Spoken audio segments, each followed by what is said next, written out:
冬季奧運就2月4號開幕㗎啦，已經咁仲有一個禮拜到，咁即係對於北京嚟講，即係今次冬季奧運就變成咗一種負擔，咁呢個都好清楚㗎啦，已經即係冇辦法利用奧運嚟即係展示自己軟實力之餘咧，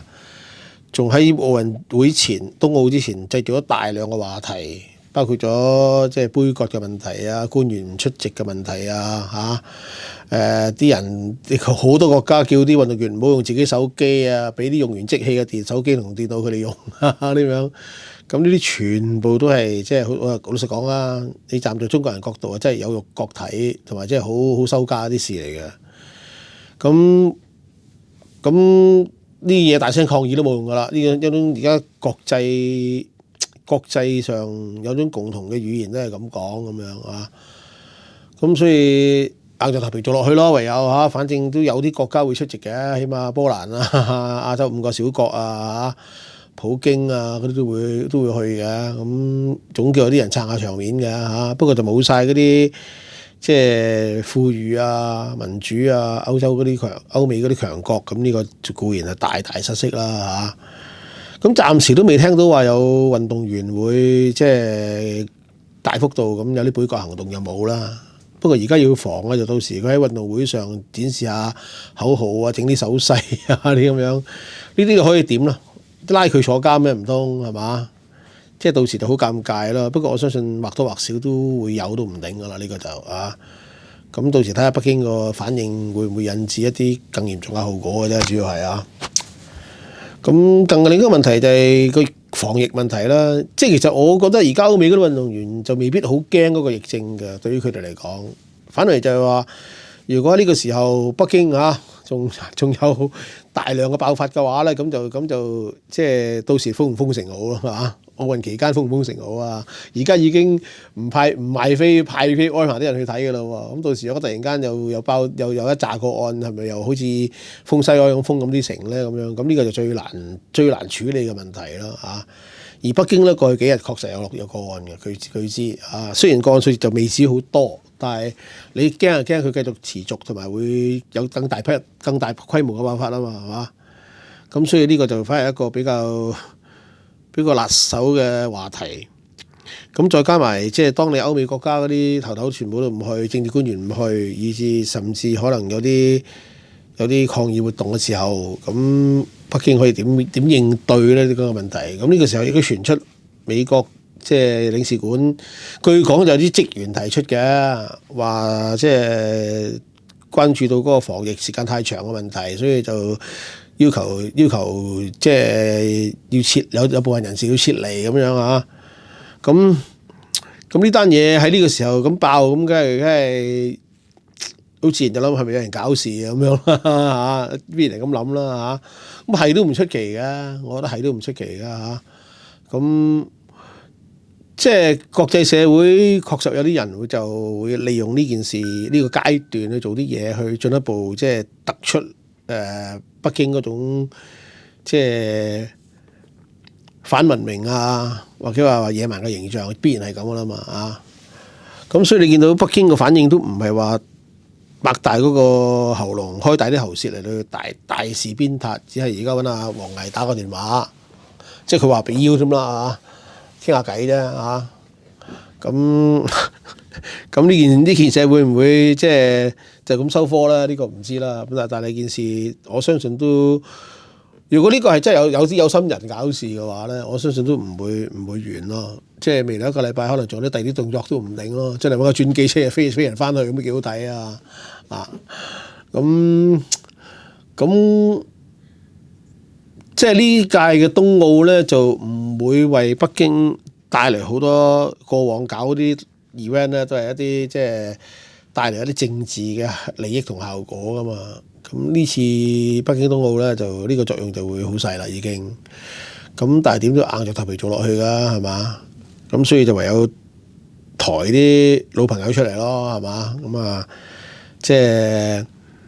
國際奧委會又主席又出嚟講下嘢啊，又話同彭帥傾個電話點樣嚇？咁我相信到時候肯定唔會喺會場內出現一紮人着住威彭帥嘅 T 恤咧周圍行啦嚇咁你冇計嘅喎，你揾咩瀘州老教俾晒錢賣晒廣告，話唔俾啲人搞，終於澳洲方面都焗住俾人着件衫周圍行喎，係嘛？你冇得講嘅喎，人哋嘅社會文化，你唔係單止用錢可以搞掂嘅喎，係嘛？咁但係北京就應該唔會嘅，我相信嚇。我相信咁樣嘅做法好難效法嘅，係嘛？即係其他國家都唔會話盲目咁跟住美國做法嘅，係嘛？咁但係美國固然係特別矚目啦，佢係即係喺國際關係層次，中美關係就最重要國際關係嚟㗎嘛，係嘛？咁所以美國領事館傳出呢個講法咁樣，咁暫時都仲係話啲官員提出啫，就唔係話美國政府唔係華盛頓嘅意思咁樣。咁你話除非跟住落嚟華盛頓話我哋都係想召翻佢哋翻嚟啊咁啦，如果唔係嘅話就即係應該就唔會擴大嘅，暫時都嚇。而北京即係老實講啊，如果距離呢個冬奧開幕仲有一個禮拜，喺正常嘅情況底下，3個禮拜前已經啲宣傳排山倒海啦。但係你見到而家北京對於冬奧嘅宣傳咧都係好低調啊。咁呢個都反映到即係快快手手搞掂佢算㗎啦。而家都係唔好出大亂子，唔好搞啲事出嚟算數㗎啦。而家即係政治利益就唔會有好多㗎啦，即係唔好即係搞到即係好尷尬就已經算㗎啦。而家咁所以佢嗱你見到到今日仲有一個禮拜到啊，但係整體嘅宣傳真係好少㗎，係好少㗎啊。咁可想而知啊，即係都係想低調處理咯嚇。連我嚟講，連籌委會最高人主席都未出嚟見過人嚇。如果你話以前正常狀態底下2個禮拜前已經搞緊酒會啦，係嘛？即係今年嘅情況就已經俾咗信號㗎咯喎。歐洲商會1年前已經有類似嘅講法，美國商會亦都講咗好耐㗎咯，搞到美國商會主席講完一輪之後辭埋職幾個月㗎咯喎已經。咁呢個係事實嚟嘅喎，即係最近有調查數據都睇到有幾成嘅澳美公司係將啲人掹走嘅喎。而家傳聞美國銀行都係將啲職員調去新加坡喎，係嘛？咁你事實上亦都唔單止美國啦，你諗下你 BBC 唔係呢個 British BA 嚇，即係英航，佢 cut 咗好多香港同即係嚟香港嘅航班，因為佢根本揾唔到 crew 上飛機。國泰都係。連啲貨運機都少埋，因為即係一旦上咗機唔係即晚走嘅話，就要留21日，咁即係好大件事㗎嘛。咁亦都有獵頭公司係提出啲數據，即係好多嗰啲 banker 多錢都唔肯嚟香港啦已經，係嘛？咁所以呢個唔係一方面嘅信息咯，係幾方面嘅信息咯。咁我覺得呢個都係好清楚㗎啦，即係香港而家用呢個咁樣嘅清零政策咧。基本上係令到一啲國際投資者，以至一啲海外嘅專家僱員咧，佢哋好難喺香港生活嘅，因為佢哋唔會接受得到咁嚴厲同埋不合理嘅隔離嘅措施啊。咁而航班啊嗰啲都 cut 埋，咁即係航空機組人員都唔肯嚟啊。據講有啲國泰嘅機組人員，即係喺海外僱員，甚至話有個機構逼佢嚟香港，佢寧願辭職唔做咁樣。咁我相信呢個都係唔係太過意外咯，因為即係頭先講咗啦，即係你嚟到香港1個月㗎咯喎，差唔多21日即係3個禮拜㗎咯喎，咁即係相當之長嘅時間咯，會係咁所以即係如果睇唔到即係嗰個清零政策係話個目標係有變嘅話咧，咁似乎呢種趨勢就會慢慢形成啦。以前仲期望你變啦，所以你見到過去嗰個零禮拜咧，喺唔同嘅報章、國際嗰啲大媒體啦嚇，即係獨立報啊或者其他嘅歐美大媒體咧，都有類似嘅即係評論文章，都講到即係香港會喪失金融中心嘅地位啊，香港嗰個即係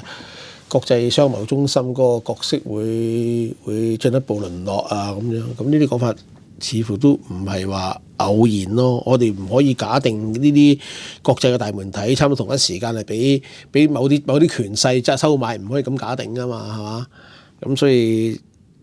我覺得個趨勢都係形成咗㗎啦，已經問題就會唔會即係扭轉到，同埋會唔會停㗎啫？